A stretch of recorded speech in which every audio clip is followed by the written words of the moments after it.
се чувствувам победнички од неделата не заради бројката, не само заради луѓето, не само заради знамињата и енергијата, туку заради тоа што внатре сме победници. Денеска не зборуваме за наша омраза, не зборуваме за тоа против што сме, туку излегуваме пред Македонија, излегуваме пред истомисленици и оние кои мислат различно, за да кажеме во што веруваме. И затоа ќе ја утешам Ирена. Нека не се секира никогаш нема да може да заличи говорот на Груевски на нејзиниот, затоа што во неа нема ни трошка бес, нема ни трошка горчина, нема омраза кон луѓето, нема омраза кон поинаквите, оние со различно мислење. И затоа таа никогаш нема да може да го каже говорот кој за жал и Скопје и Македонија го слушаше како ечи во центарот на Скопје пред собрание.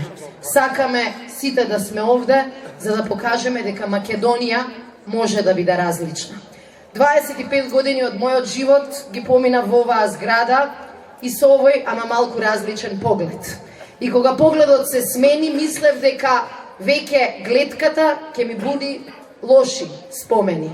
Не сакав да седам повеќе на терасата, не сакав да гледам дури ни кон калето, ама после недела некои работи се променија. За мене оваа адреса, оваа улица, оваа гледка нема веќе да асоцира на стиропор.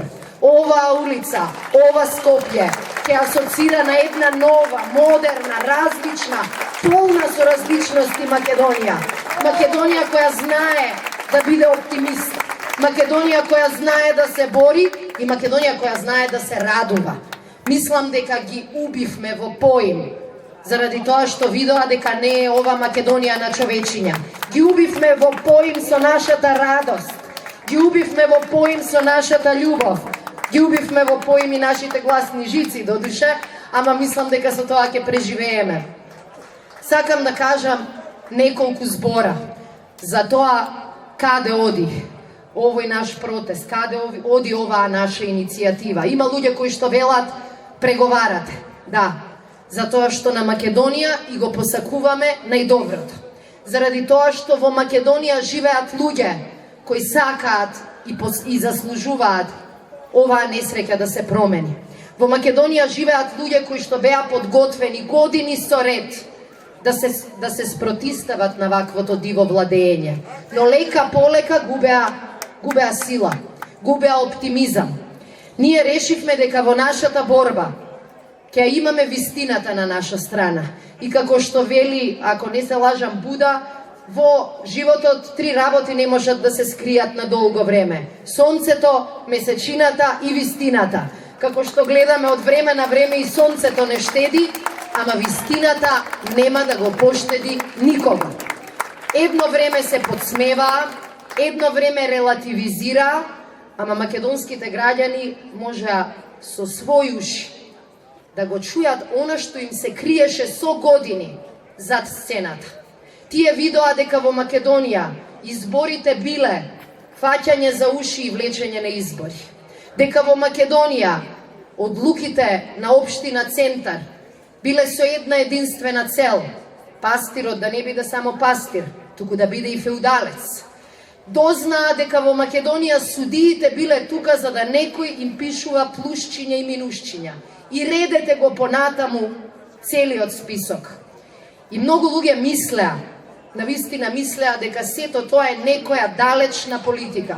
Далечна политика која нема да се вмеша во мојот, твојот, вашиот живот.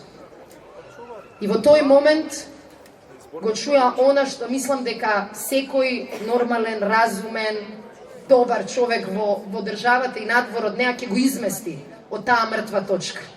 А тоа е дека во оваа власт има луѓе кои може да добијат, да дозволат убиство и 24/7 да се трудат да го скријат тој што убиството го направи.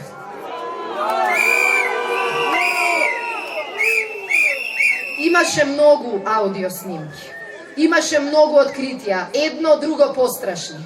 Меѓутоа, кога секој од нас ќе си помисли, тоа може да биде мојата судбина, тоа може да биде моето дете на улица, тоа може да бидат секој од нашите соседи, пријатели, кои што ќе бидат збришани во еден момент на пресметливост и никој нема да праша каде се. Мислам дека тоа ја прели чашата. Мислам дека тоа требаше да ја прелие чашата и предходно. Ама подобро сега отколку никогаш. И затоа имаме мисија, имаме задача и имаме јасен пат. Во Македонија ова никогаш да не се повтори.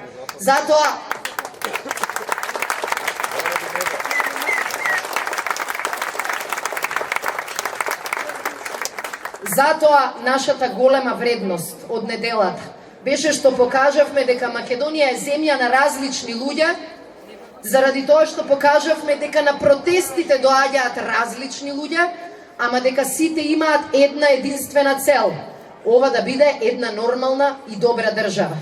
Долго време ни ставаа крупчиња. Прво ни ги ставаа замеслените крупчиња уште од оние протести во центарот на Скопје. Потоа ставаа крупчиња на сите опозиционери и на сите критични новинари.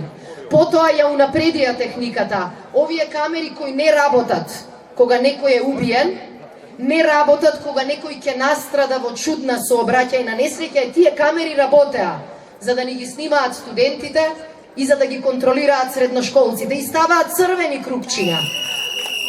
Ама заборавија едно нешто. Крукче по крукче тие нижеа Синџир. Крукче по крукче тие почнаа да ја рушат големата несолидарност која создаваа во општеството. Не убедија дека ако средношколец протестира, студентот треба да продолжи по другата улица. Не убедуваа дека кога земјоделците протестираат, работниците треба да си бркаат своја работа. Не убедуваа дека кога LGTB има проблем, соочена со насилство, ние треба да бидеме политички коректни. Крукче по крукче направија Синџир. И денеска тој Синџир вели вака: заедно сме, различни сме, ама заедно сме посилни.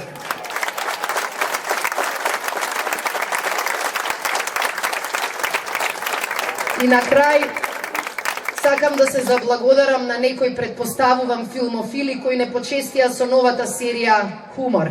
Дознавме за